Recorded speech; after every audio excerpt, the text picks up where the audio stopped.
Olá pessoal, estamos aqui em mais um programa Radiosfera Enem. Domingo agora nós vamos ter o segundo dia da prova do Enem, prova de Ciências da Natureza e Matemática. Lembrando que vamos ter amanhã, tá? No dia 14 de novembro, né? O nosso aulão de véspera. Um aulão muito conhecido, muito esperado, de muita diversão, questões, é claro, né? A dica para a prova do Enem, pipoca, picolé e todo o clima ali de pré-Enem que você só vai encontrar aqui no Luciano Feijão. Os professores, os funcionários, os alunos, você que é aluno do Luciano Feijão, você que não é, mas quer participar do aulão de véspera, vá na escola, né? Faça sua inscrição e venha participar do evento. Estamos aqui hoje com 100% Ciências da Natureza, Química, professor Tonatiuh, e Biologia, professor Ciro. Vamos aqui acolher aqui as boas-vindas dos professores, vou dar aqui uma palavrinha a vocês. Professor Tonatiuh. Olá, tudo bem, pessoal? Como vão? Professor Tonatiuh na área. E aqui a gente está justamente nessa reta final trazendo para vocês as principais dicas para que no domingo você possa ter uma escolha assertiva nos itens. Então, fica ligado que tem muita coisa boa vindo por aí. Muito obrigado, Tonatiuh, professor Ciro. Saudações a todos. Bom, queridos alunos, fiquem atentos às dicas que nós vamos dar hoje. Prestem atenção em cada detalhe que nós vamos comentar. O professor Tonatiuh e o professor Ciro vão trocar figurinhas aqui, bater uma bola bacana para que você pegue o máximo de dicas. Fiquem atentos que com fé em Deus vai dar tudo certo. Valeu, Ciro. Lembrando, pessoal, internauta, que você está em casa, aqui embaixo aí do seu vídeo aí do YouTube, você vai encontrar o materialzinho das questões. Tá aí em anexo, você baixa, resolve as questões para que você possa ficar antenado com a aula, tá bom? Primeira questão, Química, professor Tonatiuh. Vamos nós, pessoal. Seguinte, na nossa primeira questão a gente vai trabalhar um pouco sobre as propriedades físicas dos compostos. Galera, a prova do Enem ela traz muito essa contextualização em estar envolvendo as propriedades físicas com as características de cada um dos compostos, beleza? Então, como você pode acompanhar na nossa primeira questão, lê aí comigo a primeira questão. Ele fala assim, ó: na produção do politereftalato de etileno, o PET, utiliza-se como reagente o paradimetilbenzeno, também chamado de parachileno, que deve ter alta pureza. No entanto, o parachileno, obtido do petróleo, possui contaminação dos seus isômeros, o ortochileno e o metachileno, cujas estruturas são apresentadas na figura. No quadro, são listadas as temperaturas de fusão e ebulição desses três isômeros. Então, como você pode ver na estrutura, a gente tem na questão a estrutura do orto, meta e do parachileno, e a gente tem as temperaturas de fusão e ebulição deles. E de maneira clara, no comando da questão, ele pergunta: qual processo de separação permite a purificação desse reagente? Então, no caso, a nossa meta é separar o parachileno dos demais derivados ou dos demais isômeros dele. Bom, e aí quando a gente olha para essa tabela, a gente percebe o seguinte: primeiro detalhe, quando você olha para as estruturas, você percebe que as três estruturas correspondem a hidrocarbonetos. E você lembra, né? Quando a gente fala em hidrocarbonetos, a gente está falando de compostos apolares. E lembra que existe aquele ditado que semelhante dissolve semelhante. E essa semelhança ela tem uma relação direta com a polaridade das moléculas. Ou seja, como os três isômeros são hidrocarbonetos, os três isômeros são apolares, então de fato os três juntos com certeza se dissolvem um no outro, ou seja, eles vão formar uma mistura homogênea. Quando a gente para pensar na temperatura ambiente de 25 graus Celsius e a gente analisa as temperaturas de fusão e ebulição desses três compostos, a gente percebe que os três se encontram na fase líquida na temperatura ambiente. Aí opa, Tonatiuh, então tô ligado. Eu tô percebendo que, como eu tenho uma mistura homogênea de líquidos, então o método mais adequado que a gente tem, mais tradicional, é uma destilação fracionada. E aí você olha logo para a letra C, mas toma cuidado para um detalhe. Que detalhe é esse? Seguinte, qual é o critério utilizado para que a gente possa fazer uma separação por destilação? A destilação ela se baseia nas diferentes temperaturas de ebulição dos meus compostos. E quando você para olhar essa tabela, lembra do seguinte, o Enem quando ele te traz uma tabela, ele te traz um gráfico, ele te traz uma figura de uma estrutura, gente, aquilo ali é para ser analisado. É uma competência que está sendo aplicada para desenvolver uma certa habilidade, então fica de olho. Quando você olha as temperaturas de ebulição, você percebe que as temperaturas de ebulição elas são muito próximas umas às outras. Se você analisar 144, 139,3 e 137,5. Olha, quando você tem temperaturas de ebulição muito próximas, o processo de destilação ele fica inviável, porque você tem que ter uma temperatura muito específica de aquecimento para que um deles evapore não. Então, quando você tem temperaturas de ebulição muito próximas, descarta essa possibilidade de fazer uma destilação. Mas olha as temperaturas de fusão que a gente tem. As temperaturas de fusão elas são bem distintas umas das outras. Menos 25, menos 47,4 e 13,5. Então, nesse caso, essa mistura homogênea de líquidos ela não vai ser separada por uma destilação fracionada. O ideal é que ao invés de aquecer, a gente resfrie. E quando a gente faz esse resfriamento, um deles solidifica primeiro do que o outro. E a gente, de fato, consegue fazer essa separação de maneira muito mais eficaz. Então, galera, o item correto para essa questão fica para nós a letra E, uma solidificação fracionada, beleza? Então, fica ligado, muito cuidado. Quando você tem mistura homogênea de líquidos, a primeira ideia que se passa é que a gente faça uma destilação fracionada, mas se liga sempre nos dados fornecidos. Se as temperaturas de ebulição são muito próximas, esquece essa possibilidade e vai para outro caminho, beleza? Muito bem, Tonatiu. Primeira questão de química, que hoje é natureza, né? Mas o componente química, letra E de escola. Professor Ciro, biologia, natureza, primeira questão.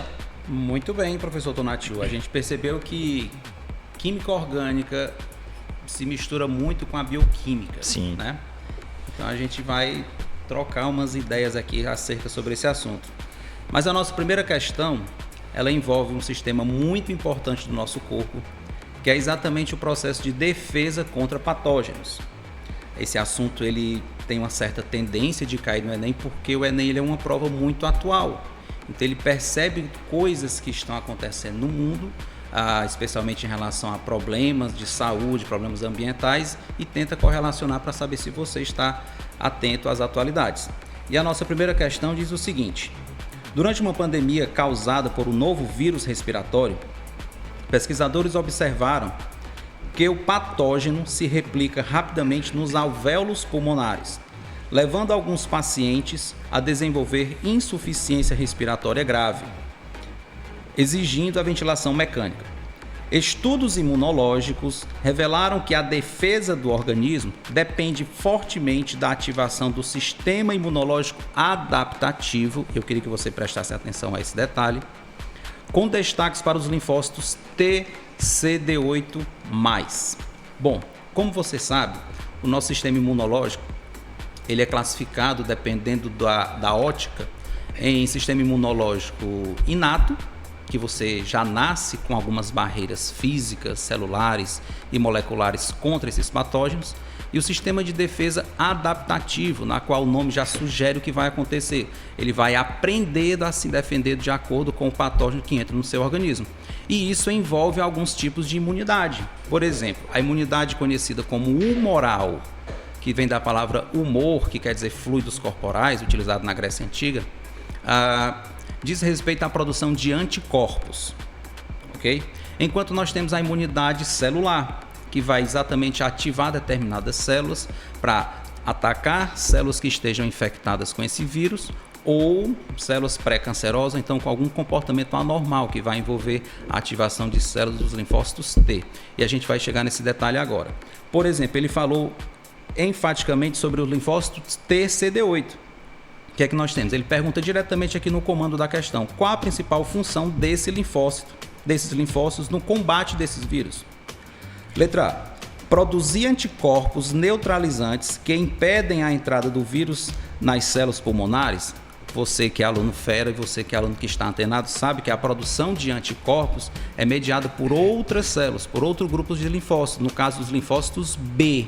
Quando esses linfócitos B são ativados, eles se diferenciam em plasmócitos, aí sim os plasmócitos passam a sintetizar os anticorpos específicos para cada patógeno, ok? Então essa opção A descarta ela. Letra B. Identificar células infectadas por meio do complexo de histocompatibilidade, o famoso MHC, de classe 1, e induzir sua apoptose. Aí é onde você deve ficar atento.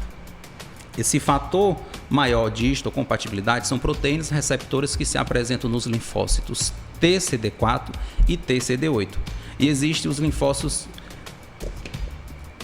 E existe exatamente essas classes diferentes de proteína, de classe 1 e classe 2. O de classe 1 é específico para os linfócitos TCD8, enquanto que os de classe 2 é específico para os linfócitos TCD4 ou T auxiliares.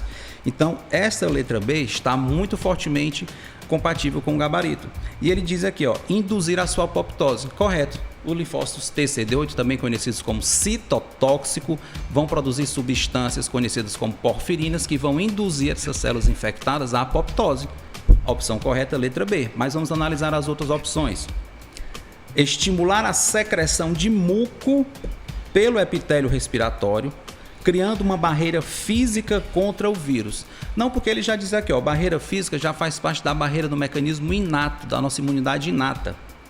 Não é essa a opção. Letra D. Liberar histamina para aumentar a permeabilidade vascular e facilitar a chegada de outras células imunes. Bom, quem libera histamina, você sabe, são os mastócitos, juntamente com os basófilos, né? Que ela é um potente vasodilatador. Não faz parte do sistema dos linfócitos. Letra E. Ativar linfócitos B por meio do complexo maior de histocompatibilidade de classe 2, promovendo a liberação de citocininas inflamatórias. Bom, esse papel aqui é do linfócito T helper, que também é conhecido como linfócito TCD4, na qual, detalhe, fiquem atentos, é esta célula, linfócitos TCD4, que são invadidas, que são infectadas pelo vírus HIV. Por isso é que é tão difícil a gente combater essa doença. Então essa letra E, ele fala da função dos linfócitos TCD4, beleza? No caso, a opção correta dessa questão, letra B, identificar células infectadas por meio do complexo de histocompatibilidade de classe 1 e induzir sua apoptose. Correta essa questão. Muito bem, professor Ciro, pela questão de biologia, letra B de bola. Gente, só lembrando que as matrículas para o 2026 já estão abertas. Você pode agendar o seu teste de seleção. Já aconteceu o teste, o dia D de teste de seleção, mas você pode agendar a sua prova semanalmente lá na secretaria do colégio, tá bom? Segunda questão de química, professor Natil. Vamos nós, galera. Nossa segunda questão de química, seguindo aí a pegada de falar sobre as propriedades dos compostos, tá certo? Especificamente vamos falar sobre as propriedades dos compostos orgânicos, galera. Lembra sempre disso. Essa questão é uma questão que ela traz um organograma que evidencia um processo de separação dos componentes de uma mistura. E lembra sempre disso, quando a gente fala em separação de misturas, a gente tem que lembrar das propriedades físicas dos compostos. E quando a gente lembra das propriedades físicas, como temperaturas de fusão e ebulição, a gente tem que lembrar também da questão da polaridade dessas moléculas. Como a gente já havia mencionado, se sabe que semelhante dissolve semelhante, e essa semelhança ela tem uma relação direta com a polaridade dos compostos, beleza? Então, na nossa segunda questão, ele começa trazendo o seguinte texto. A farinha de linhaça dourada é um produto natural que oferece grandes benefícios para o nosso organismo. A maior parte dos nutrientes da linhaça encontra-se no óleo desta semente, rico em substâncias lipossolúveis com massas moleculares elevadas. Olha, importante a gente ver essa parte, importante que você destaque onde ele fala do óleo, beleza? Porque já sabe, culturalmente a gente já sabe que o óleo ele tem esse caráter hidrofóbico, ou seja, apolar, não se dissolve em água. E para completar, ele ainda fala que ela é rica em substâncias lipossolúveis, ou seja, gente, substâncias lipossolúveis são aquelas que não se dissolvem em água. E ainda completa que ele tem massas moleculares elevadas. Isso vai ser importante num dos conceitos que a gente vai trabalhar aqui durante a questão. Completando, ele diz assim: a farinha também apresenta altos teores de fibras proteicas insolúveis em água, celulose, vitaminas lipossolúveis e sais minerais hidrossolúveis. Bom, e nessa questão, ele traz, como eu disse para vocês, esse organograma, trazendo como foco principal a primeira amostra, essa primeira mistura, a farinha de linhaça. E olha o que ele traz no comando da questão. Ele pede para você considerar esse esquema e diz assim: considere um esquema que resume um processo de separação dos componentes principais da farinha de linhaça dourada. E olha o que ele pergunta no comando da questão. Ele quer saber onde o óleo de linhaça será obtido, em qual fração esse óleo de linhaça ele vai ser obtido. Bom, então para a gente determinar onde esse óleo vai ser obtido, a gente tem que de fato perceber bem, olhar bem, analisar bem todos os critérios utilizados nesse processo de separação. Então, como você pode ver no esquema, você tem como o início a nossa farinha de linhaça. E quando você tem nesse início, primeira coisa, o primeiro procedimento que ele faz é adicionar éter etílico seguida de uma agitação. Bom, para que ele vai colocar esse éter etílico? Eu vou pedir que você marque aí onde tem éter etílico e lembre, gente, o éter etílico é um composto com um caráter polar muito baixo, ou seja, o caráter apolar dele é um caráter muito mais acentuado. Então, se o éter ele tem um caráter apolar mais acentuado, ele tende a dissolver uma substância apolar e não dissolver uma substância polar. Então, quando ele adiciona o éter etílico, a parte apolar, que é justamente aquela que tem o nosso óleo, porque você lembra que o óleo tem esse caráter hidrofóbico, o óleo ele tem esse caráter apolar. Então, quando ele faz isso, ele está adicionando o éter etílico, que é um líquido. Esse líquido ele vai, de fato, dissolver o nosso éter, o nosso óleo, e vai separar aí, ó. Então ele faz uma filtração, ficou o resíduo 1 para um lado, esse resíduo 1 provavelmente é uma parte sólida que não se dissolveu no éter etílico, e ficou esse extrato etéreo. Era até uma outra dica, né? Ele diz extrato etéreo justamente porque nela você vai ter o éter, nela você vai ter a substância que se dissolve no éter, ou seja, como o éter é apolar, consequentemente o óleo estará dissolvido nela. Então a gente já esquece o outro lado do organograma, porque o nosso objetivo é encontrar nele o óleo. A gente tem que encontrar aquele óleo de linhaça que ele pede. Então a gente vai seguir aí para a direita do nosso organograma. Bom, o óleo de linhaça ele está nesse extrato etéreo. E o que foi que ele fez? Ele pegou e fez uma destilação. Olha de novo a palavra destilação aparecendo. Lembra que a destilação é um processo de separação em que a gente utiliza como critério de separação as diferentes temperaturas de ebulição. Quando ele faz a destilação, ele coloca o destilado 1, né? E separa do resíduo 4. Então, Natil, como é que eu vou saber se o óleo vai ser o meu destilado ou se o óleo vai estar junto com o resíduo? Gente, quando você promove uma destilação, vamos lembrar de uma destilação bem simples, uma destilação para separar o sal da água. Quando você faz isso, você pega a amostra, você aquece e por diferença de temperatura de ebulição, nesse caso, como a água tem menor temperatura de ebulição do que o sal, a água ela sofre o processo de ebulição, vai para o condensador e, como a gente sabe, a substância que evaporou, a substância que tem a menor temperatura de ebulição, ela será o seu destilado. Não esquece disso, ela será o seu destilado, beleza? Então, destilado é aquele componente da mistura que, ao sofrer um processo de destilação, é aquele que tem a menor temperatura de ebulição, beleza? Bom, e aí quando ele faz a destilação, você viu que ficou o destilado 1 para um lado e o resíduo 4 do outro. Bom, o nosso óleo de linhaça é um dos dois. E toma cuidado, porque nas opções a gente tem destilado 1 e tem resíduo 4. E como você bem sabe, eu pedi para você destacar. Ele disse lá que o óleo desta semente é rico em substâncias lipossolúveis com massas moleculares elevadas. Gente, se ele tem massa molecular elevada, isso vai fazer com que a sua temperatura de ebulição seja alta. Ou seja, gente, em relação ao éter, esse meu óleo ele vai ter uma temperatura de ebulição menor. Então, nesse caso, pessoal, o éter será o meu destilado, porque ele vai evaporar primeiro, e o resíduo que fica no destilador, galera, é o nosso óleo de linhaça. Portanto, o óleo de linhaça para nós fica aí o resíduo número 4, deixando como item correto, mais uma vez, a letra E. Muito bem, Natil. Segunda questão de química, letra E. Eu lembrei aqui, Natil falando de polar e apolar, da biologia também. O cara comentando no podcast, a gente sabe que na biologia que a bile, né? Ele emociona as gorduras. Sim. Mas na verdade, dizer que a bile é como se fosse uma capa, né? Já que ela é anfipática, né? Sim. Então ela é uma capa que se envolve na gordura para que a gordura possa ser levada pela água do sangue. Ou seja, para haver essa atração. Justamente. Então, ela não tem só a função de emulsionar a gordura, né? Mas de conseguir carregar essa gordura pela parte Isso tem aquosa relação do direta sangue. com as interações intermoleculares. Justamente. Perfeito, cara. Mas muito bem. Agora, professor Ciro, biologia, segunda questão. Tô falando que é bioquímica pura, tô nativo. É verdade. Eu tenho um professor da medicina da UFC, Sobral, que diz assim, primeiro de aula, é bioquímico, né? Aliás, ele é enfermeiro da aula de bioquímica. Sou de Vicente. Se Deus criou o mundo em 7 dias, só deu tempo ele estudar bioquímica. Que é muita coisa, meu amigo. A vida é baseada na bioquímica, né? Vida é química pura. Falar em vida, nós que somos seres totalmente dependentes dos vegetais, para nos mantermos totalmente ativos, essa segunda questão fala sobre o processo fotossintético. E a gente vai comentar ela mais ou menos assim. Uma plantação de soja em área de cerrado apresenta baixa produtividade devido às limitações naturais do solo, que é pobre em diversos nutrientes minerais.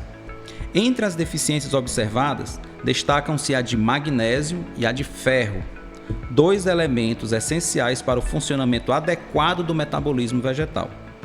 Os agricultores perceberam que, ao longo do ciclo do cultivo, muitas folhas passaram a apresentar manchas amareladas e perda da coloração verde característica, um quadro conhecido como clorose. Além disso, análises agronômicas mostraram queda significativa na taxa de crescimento e no rendimento final das plantas. Fica atento no comando da questão, como é bem em torno desse contexto que ele acabou de colocar aqui. Se a deficiência persistir, qual é o impacto mais provável na fotossíntese dessas plantas? Vamos analisar. Letra A diz o seguinte: a fase clara da fotossíntese será inibida por falta de elétrons. Talvez. Por quê, professor?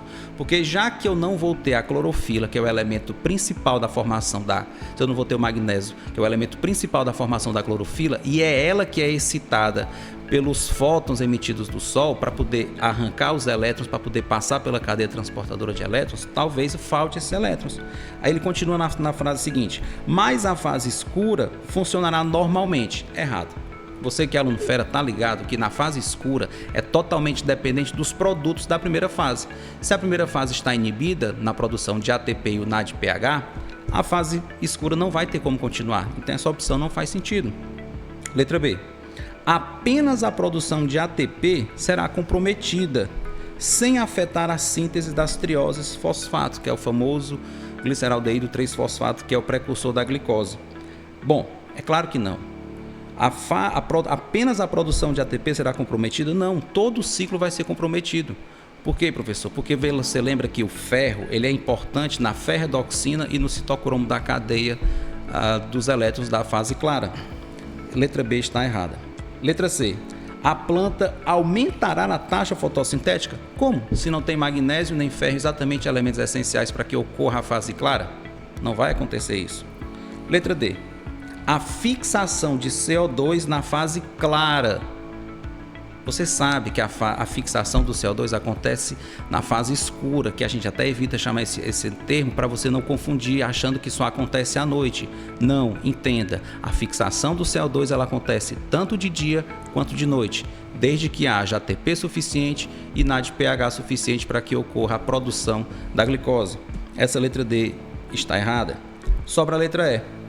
A síntese de clorofila será reduzida, porque falta magnésio, diminuindo a absorção de luz e comprometendo ambas as fases da fotossíntese. Exatamente isso que acontece. Se eu não tenho magnésio suficiente, eu não vou ter clorofila. Se eu não vou ter ferro suficiente, eu não vou ter como dar um aporte para que a cadeia transportadora de elétrons ocorra normalmente e assim perdendo a eficiência na produção de ATP e NADPH. Ok, meus caros? Opção correta, professor Sérgio, letra E. Segunda questão de biologia, alternativa E. Gente, lembrando que domingo agora nós vamos ter o segundo dia do nosso Enem 2025. Não esqueça das regrazinhas para o Enem, o horário, né? Sempre com o documento na mão, a canetinha transparente, e vamos estar lá em todos os campos. Vai ter professor no local de prova, demais funcionários, coordenadores, aquela aguinha geladinha, porque é meio-dia em Sobral, quente, muito quente, para que você possa sentir uma segurança da escola. Você que é do Luciano Feijão, que não é, mas que é um candidato do Enem, se sinta, né, no dia da prova, domingo agora, abraçado pela equipe do Luciano Feijão, para que você possa fazer uma boa prova nesse domingo, segundo dia do Enem. Terceira questão de Química, professor Tonatiuh. Vamos lá. Galera, nessa nossa terceira questão a gente vai falar sobre um tema muito atual, que inclusive é uma das minhas apostas para essa prova de domingo, viu? A minha aposta é que alguma questão vai falar sobre os chamados metais terras raras, né? Que hoje é o centro do mundo, né? O centro geopolítico gira em torno dos metais terras raras. Então, nessa terceira questão, a gente vai falar especificamente sobre as características desses elementos, tá certo? Só lembrando a você do seguinte, quando a gente fala em metais, lembra, na tabela periódica eles compreendem cerca de 80%. Então, a maioria dos elementos da tabela periódica são elementos metálicos. E como você sabe, né, os metais eles têm aquela tendência em perder elétrons, ou seja, eles têm uma alta eletropositividade. E lembra também que eles são bons condutores de calor e eletricidade, são maleáveis porque podem ser transformados em lâminas, são dúcteis porque podem ser transformados em fios. Então essas características gerais dos metais sim devem ser levadas em consideração. Os metais terras raras, eles de fato têm esse nome, mas de uma maneira errônea, inclusive, porque na realidade eles não são difíceis de encontrar, né? Os metais de terras raras, inclusive, a gente tem, né? O Brasil hoje se destaca por uma abundância muito grande desses metais. O problema está na extração, porque a gente encontra ele em baixíssimas concentrações, e eles são importantes por causa de suas características magnéticas e elétricas, viu, gente? Então, esses metais de terras raras, eles podem aparecer domingo nessa prova de vocês. E lembra, esses metais de terras raras, eles compreendem ali a galerinha do grupo 3, da terceira coluna da tabela periódica, onde você tem um escândio, onde você tem um ítrio e você tem toda aquela primeira série dos metais de transição interna. Aquela sériezinha dos metais dos lantanídeos, tá certo? Então, recapitulando, a gente tem como metais terras raras 17 elementos químicos. O escândio, o ítrio, que são os dois primeiros do grupo 3, e todos os elementos da série dos lantanídeos, todos os 15 elementos da série dos lantanídeos, beleza? Então, na nossa questão, ele começa falando justamente isso, ó. O conjunto de elementos químicos englobados no grupo 3 e no bloco F da tabela de classificação periódica dos elementos, com exceção dos actinídeos, que é aquela segunda série dos metais de transição interna, tá? É denominado terras raras, exatamente o que a gente já comentou aqui. Esses metais são encontrados comumente na forma de óxidos, sendo o caráter iônico dos óxidos diretamente proporcional ao raio atômico do metal. Ou seja, gente, quanto maior for o raio atômico, maior esse caráter iônico. Tonatiuh, o que é esse caráter iônico? Lembra do seguinte, galera, a ligação iônica é um tipo de ligação química que acontece entre átomos de características opostas, ou seja, são átomos que apresentam uma grande diferença de eletronegatividade. Então, quando ele fala que vai ter um alto caráter iônico, lembra sempre, a ligação ocorre entre elementos que apresentam essas características bem distintas, ou seja, você vai ter uma grande diferença de eletronegatividade. Ou seja, o oxigênio, como você bem sabe, nos óxidos, né, o componente do óxido, o oxigênio é o segundo elemento mais eletronegativo.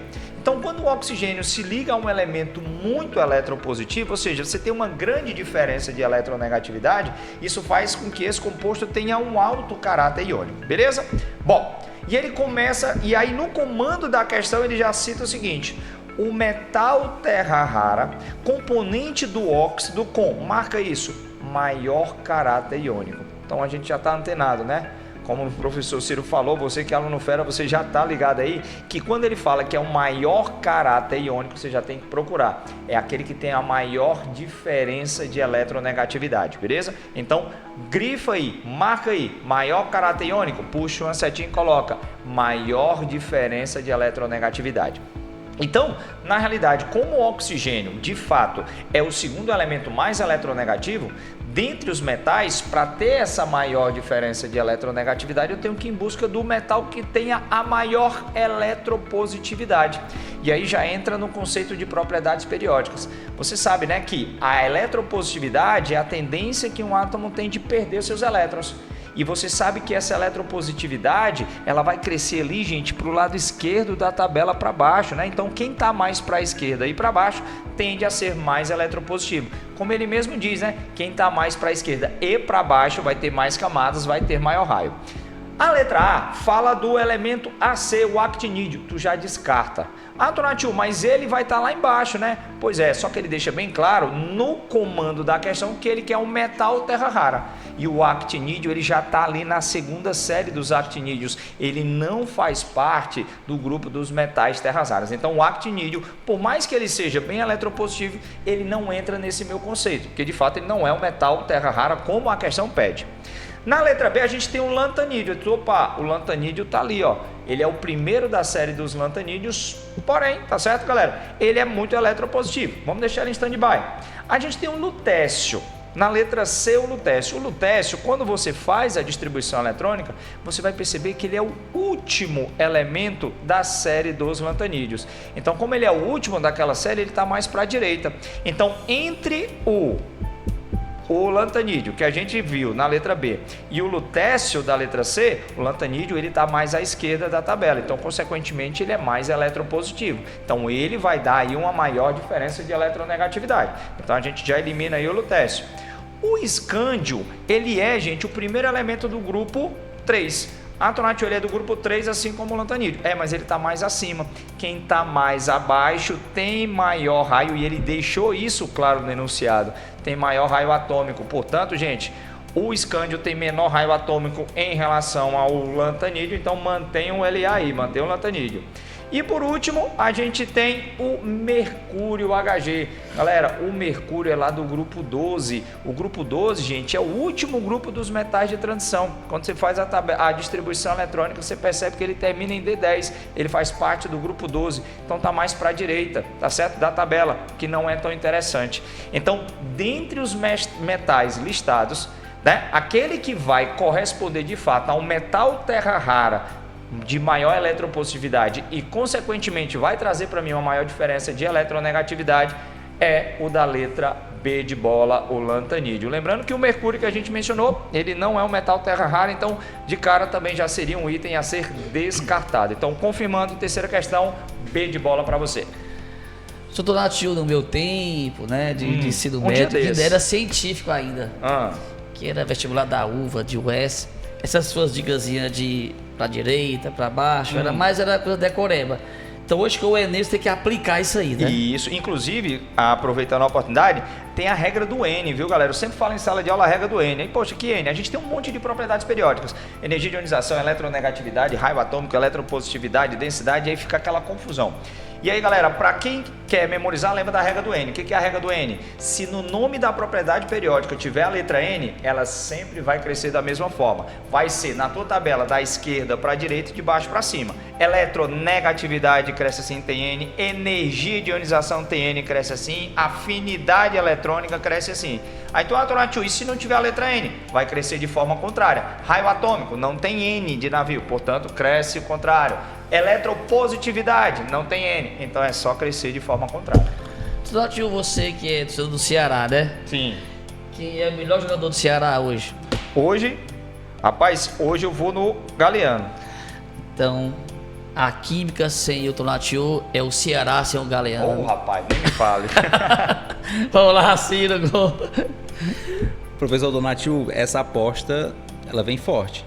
Essa sua aposta, esse tema, né? É um tema bem atual, é uma aposta bem elevada. Então vamos nós aqui. Certo. Um assunto também que sempre ronda no Enem é biotecnologia. Sim. Esse assunto o Enem ele gosta de abordar. Mas você que é aluno fera, você já prestou atenção nas nossas aulas, já fez aquela revisão bacana, você já está antenado nessa questão aqui, eu tenho certeza que você já marcou o gabarito correto, mas vamos lá. Uma equipe de biotecnologia realizou um experimento inovador com o objetivo de reduzir a poluição causada pelo acúmulo de plásticos nos oceanos. Só um adendo. Existe uma pesquisa em andamento com o pessoal da Unicamp exatamente nesse sentido, de modificar bactérias para degradar plásticos, professor, e degradar os hidrocarbonetos. Sim. Mas vamos lá continuar. Para isso, cientistas desenvolveram uma cepa bacteriana geneticamente modificada, na qual foram introduzidos genes de interesse utilizando um vetor plasmidial. Por gentileza, sublinha vetor plasmidial. Já eu comento sobre ele. Um dos genes inseridos está relacionado à produção de uma enzima capaz de atuar sobre polímeros plásticos, enquanto outro está associado à adaptação da bactéria a ambientes com elevada concentração de sais, característica comum em ecossistemas marinhos. Após o processo de modificação, a bactéria foi submetida a diferentes condições ambientais em testes laboratoriais e de campo. Os pesquisadores observaram que a eficiência do processo de degradação varia de acordo com os fatores do meio, como disponibilidade de nutrientes e intensidade de salinidade, levantando discussões sobre os limites e as potencialidades da aplicação dessa biotecnologia em larga escala. Ou seja, a ideia é boa, na prática pode ser que não saia o resultado como esperado, porque depende de fatores ambientais, isso deixou bem claro no texto e você ficou atento a isso. Com base nessas informações, qual das alternativas descreve corretamente a característica dessa bactéria geneticamente modificada? Primeiro, vamos lá. O que é um organismo geneticamente modificado? Pela própria definição, fala exatamente de alterações na sequência de genes de determinados organismos. O modo mais comum de fazer essa alteração é por transgenia. Você sabe que transgenia é quando eu pego o gene de uma espécie e insiro em outra espécie. Você vai colocar um DNA exógeno de uma espécie A na espécie B. Essa espécie B que recebeu o gene, ela automaticamente é geneticamente modificada por transgenia. Perfeito? Isso ficou claro? Eu pedi para você sublinhar vetor plasmidial. Bom, vetor é uma estrutura que vai carregar o gene de interesse de um organismo para outro. No caso aqui, ele utilizou um plasmídio. Você sabe que o plasmídio são sequências circulares de DNA que algumas bactérias possuem, que ele vai conferir resistência a certos antibióticos. Então, o plasmídio foi o vetor. Um outro vetor muito utilizado são vírus. Vírus são utilizados como vetores virais. Então, fiquem atentos. Se falar vetor viral, é um vírus que está levando um gene de interesse para um organismo, ok? Vamos lá.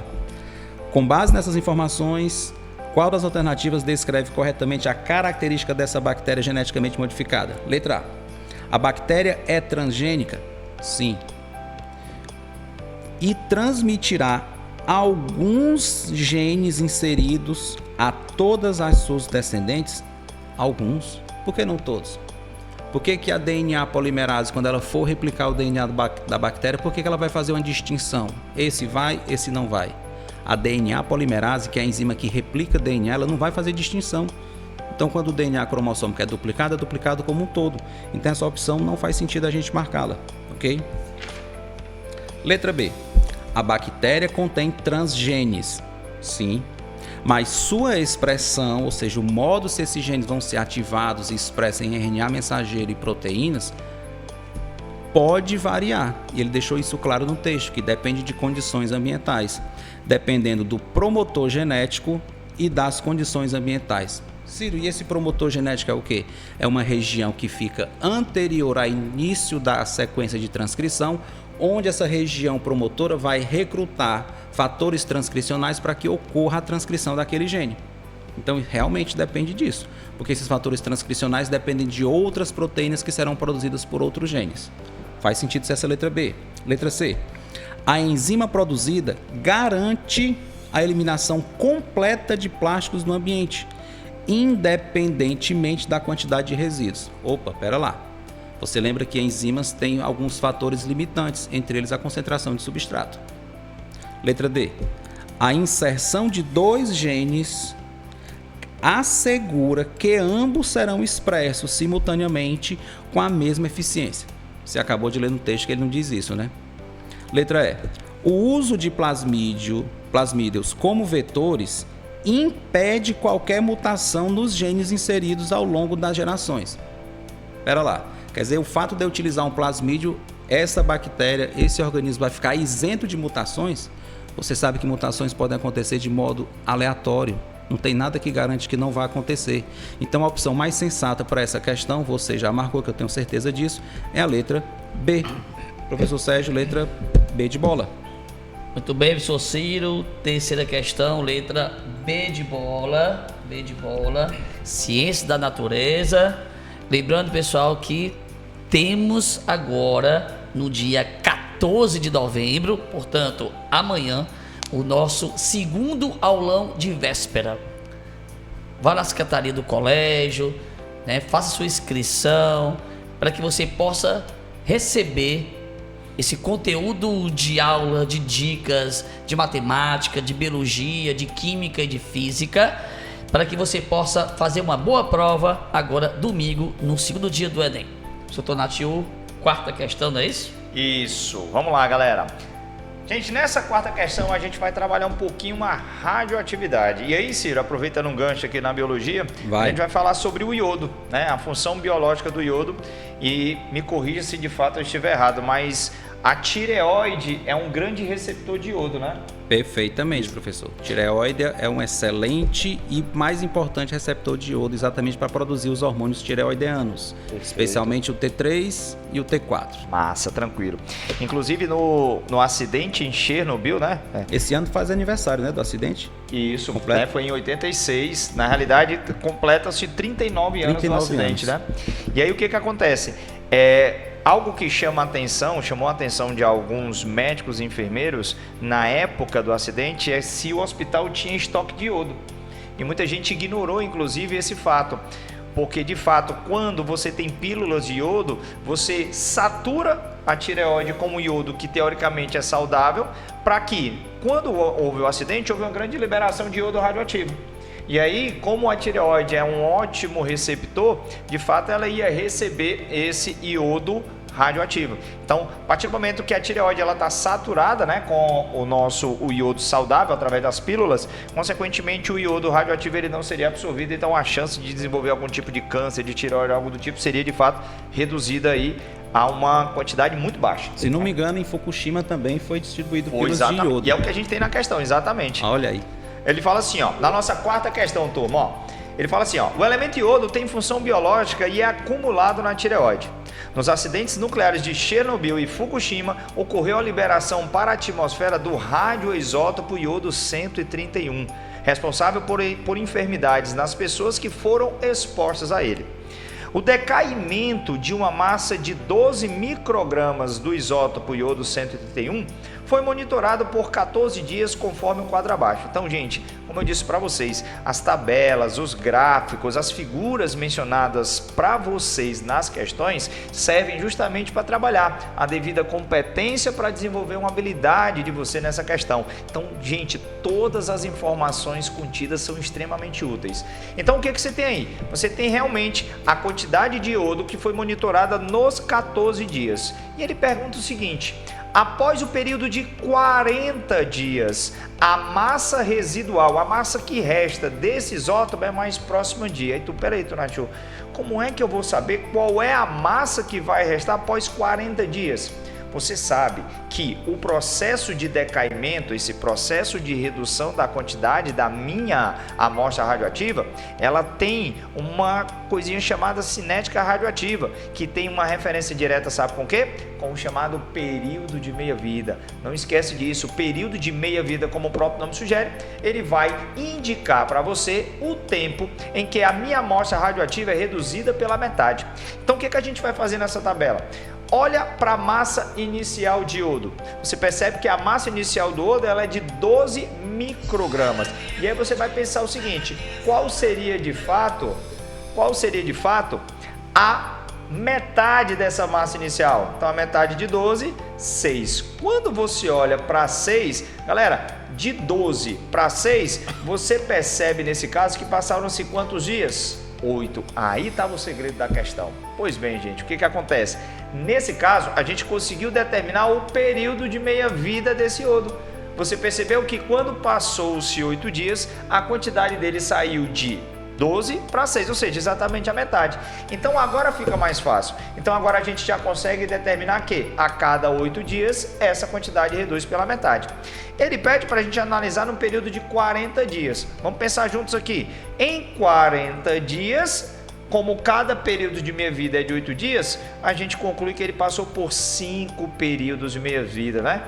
Concorda comigo? Se a gente pega 8 dias, que é o dia de cada meia-vida, e multiplica por 5, de fato dá uns 40 dias o período total. Então, nesse período de 40 dias, a gente conseguiu, através da tabela, determinar que ele passou por 5 períodos de meia-vida. E como você sabe, né? A cada período de meia-vida, essa quantidade ela é reduzida pela metade. Então, na realidade, a gente começou com 12 microgramas. Aí, vamos lá, vamos passar por 5 meias-vidas. Passou pela primeira meia-vida, foi para 6. Passou pela segunda meia-vida, divide por 2 de novo, foi para 3 agora. Passou pelo terceiro período de meia-vida, a gente vai para 1,5 micrograma. Passou pelo quarto período de meia-vida, sai sempre dividindo por 2, agora dá 0,75 microgramas. Chega ao quinto e último período de meia-vida. Pega esse 0,75 e divide por 2, a gente chega a um valor próximo de 0,375 microgramas. Ou seja, gente, após esses 40 dias que a gente viu que correspondiam a 8 períodos de meia-vidas, a quantidade mais próxima que a gente tem dentre os itens da nossa questão é o da letra D, de 0,4 microgramas, né? A nossa resposta dava exatamente 0,375, né? 0,375, mas ele deixa bem claro que ele quer a resposta mais próxima, portanto 0,4, item correto, letra D de dado. Doutor Natshu, tira aqui uma dúvida. Esse iodo, por exemplo, vou fazer uma tomografia. Perfeito. Usa iodo. Sim. Tratamento da tireoide, usa iodo. E questão de radiação, se a pessoa tomar esse iodo, tá perto dela, eu vou ser atingido, esse iodo da tomografia... Na realidade, o que acontece, né? A radioatividade, ela parte a partir de um núcleo instável, né? Então é o seguinte, inclusive é uma discussão que se tem quando você tem, inclusive, materiais que são esterilizados por radiação. Esses materiais que são esterilizados por radiação, eles não transmitem a radiação. Quem vai transmitir a radiação, de fato, é o material radioativo. Nesses processos de tomografia, que a gente tem a presença desse iodo, o iodo, na realidade, é o iodo usado como um contraste. Justamente para deixar evidenciado alguma amostra ali que você queira, de fato, analisar. Então o risco, não há risco de contaminação com relação a esse iodo. Sou Ciro. Muito bem. bem. Eu falei, professor Tadeu? O gabarito? Sim. Letra D de dado para a nossa quarta questão. D de dado. Quarta questão, biologia, Ciro. Muito bem.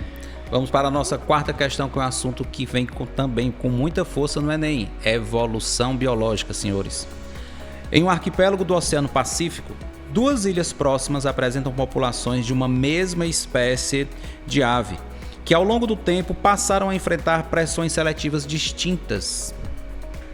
Na ilha A, a presença constante de predadores terrestres favoreceu indivíduos cuja plumagem se confunde com a coloração do solo, aumentando suas chances de sobrevivência. Seleção natural. Já na ilha B, predadores aéreos exerceram uma pressão diferente, selecionando aves com coloração mais clara que se camuflam contra o fundo do céu. Após diversas gerações, os pesquisadores registraram que as duas populações exibem diferenças marcantes na coloração das penas, refletindo adaptações específicas a cada ambiente. Em experimentos de contato, entre as aves das duas ilhas, observou-se que indivíduos raramente acasalam entre si, demonstrando preferências reprodutivas distintas que dificultam a formação de casais. Isso daqui é o processo evolutivo em andamento. Você está vendo um processo de especiação em andamento. Você tem a separação de espécies, cada um com suas pressões seletivas distintas, mutações ocorrendo de maneira aleatória em ambos os casos, seleção natural acontecendo de maneira distinta e depois, quando elas voltam a se encontrar, não tem mais aquela preferência sexual para poder se reproduzir. Existe um isolamento reprodutivo aí entre elas. Processo de evolução em andamento. E o comando da questão diz o seguinte: diante desse cenário, o processo descrito corresponde a qual mecanismo evolutivo? Letra A.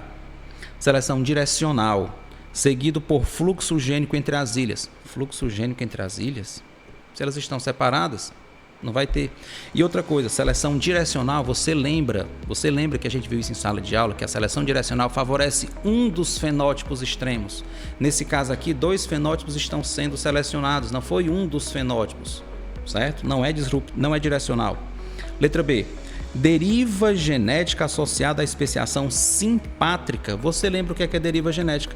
É quando a partir de uma população você vai ter uma catástrofe natural, por exemplo, que ocorre a seleção aleatória de determinadas características. E ele fala simpátrica, está acontecendo no mesmo local. Lembra que esse prefixo sim quer dizer junto, quer dizer unido. E ele falou na questão que são ilhas separadas. Não é simpátrica, não pode ser a letra B.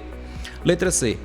Seleção disruptiva ou diversificadora. Fica atento a essa palavra. Seleção disruptiva ou diversificadora.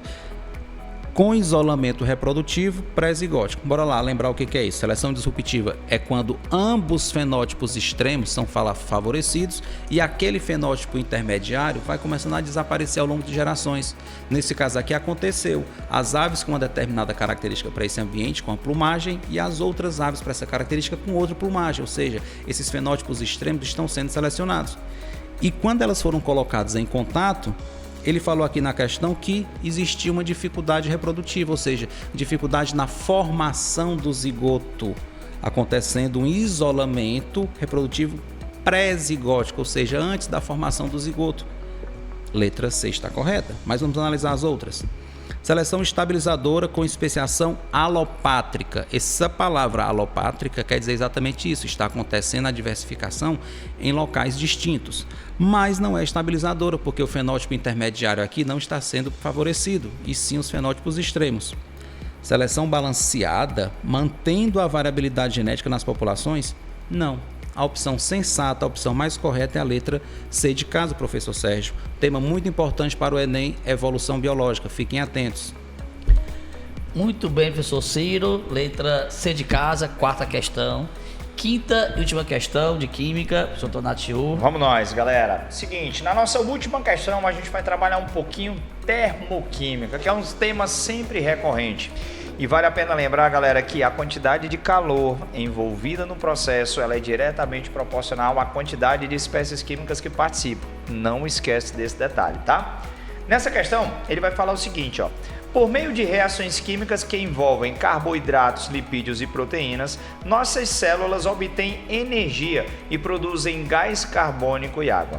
A oxidação da glicose no organismo humano libera energia, conforme ilustra a equação química, sendo que aproximadamente 40% dela é disponibilizada para a atividade muscular. Então, como você pode perceber na equação, primeiro que a gente já reconhece que de fato essa oxidação da glicose que ele menciona trata-se aí do processo de combustão completa dela, né, produzindo aí CO2 e água. E como você bem sabe, ele evidencia no texto que todo processo de combustão é um processo exotérmico, é um processo que libera calor, é um processo que tem uma variação de entalpia negativa, como mostra aí, beleza? Bom, e aí ele fala do seguinte, no comando da questão, ele fala assim, na oxidação de 1 grama de glicose, com rendimento de 80%, a energia obtida para a atividade muscular em kJ é mais próxima de. Então já está bem evidente aí na nossa questão que ele está relacionando a quantidade de glicose com a quantidade de calor. E como eu te disse, repito, as questões te fornecem informações para serem utilizadas. Então essa equação que aparece para vocês, ela não está aí à toa, é justamente para a gente analisar. E de fato essa relação ela traz de fato a proporção existente entre a quantidade de glicose e a quantidade de calor produzida por ela. Como você pode perceber, você tem na equação uma molécula de glicose representada, o que a gente chama de 1 mol de glicose. E você olha no ΔH, você tem um valor de menos 2.800 kJ por mol. Quer dizer que na oxidação de 1 mol de glicose, a gente tem uma liberação de 2.800 kJ. Só que ele não está relacionando a quantidade em mols de glicose. Ele deixa bem claro que ele vai utilizar 1 grama. Então a relação que a gente vai utilizar aqui é justamente a massa da glicose com a quantidade de calor. Por isso que ele me deu nas questões, nesse caso, as massas molares do carbono, do hidrogênio e do oxigênio. Quando você calcula a massa molar da glicose, você encontra um valor de 180 gramas por mol. Quer dizer que cada mol de glicose apresenta uma massa de 180 gramas. Ou seja, com o ΔH de 2.800 kJ por mol, ao invés de dizer que 1 mol libera esse calor, eu posso afirmar que na oxidação de 180 gramas dela, a gente libera 2.800 kJ. Então pronto, a gente já tem estabelecido aqui a quantidade de glicose com a quantidade de calor. Cada 180 gramas de glicose libera para você 2.800 kJ. Então vamos calcular qual seria a quantidade de calor proporcional para 1 grama de glicose. Você faz uma regrinha de 3 simples. 180 gramas de glicose liberam 2.800, portanto 1 grama vai liberar X. Quando você vai calcular esse X, você acha o valor de 15,5 kJ aproximadamente. Mas toma cuidado. Esse 15,5 kJ é a quantidade total, mas ele quer só para atividade muscular. E o que ele tinha dito lá no enunciado? Que para atividade muscular ele vai usar só 40%. Então, de toda essa energia, de todos esses 15,5 kJ liberados na queima de 1 grama, a gente vai usar só 40%. Então, 40% desses 15,5 me dá um valor ali próximo de 6,2 kJ. Aí, Tonatiuh, já é a letra A. Toma outro cuidado. Ele deixa bem claro para você um outro detalhe. O rendimento da reação. Lembra que o rendimento tem relação direta com o que está sendo produzido, no caso, com o calor que está sendo produzido. Então, na realidade, desses 6,2, o rendimento sendo de 80%, você ainda tem que ter esse detalhe. Na realidade, ele não vai usar os 6,2, ele vai usar só o que o rendimento permite, ou seja, 80% dos 6,2, que me dá um valor próximo aí de 4,98 kJ. Então, fica correto para nós a letra B de bola, galera. Só recapitulando, lembra sempre, a quantidade de espécie química é diretamente proporcional à quantidade de calor envolvida. Faz uma regra de 3, uma regrinha simples que você sempre encontra a resposta certa e fica ligado nas porcentagens que ele sempre está mencionando como detalhes das questões. Tonatiuh, sua despedida aí da Radiosfera desse ano. Exatamente. Gente, primeiro agradecer o convite, né? É um prazer muito grande estar aqui, né? Poder compor a mesa, poder ajudar vocês aí que estão nessa luta, nessa reta final. Espero que tenha sido de bom grado para vocês, espero que tenha ajudado. E eu sempre costumo dizer para os meus alunos que eu não desejo sorte, porque sorte quem precisa são os fracos, né?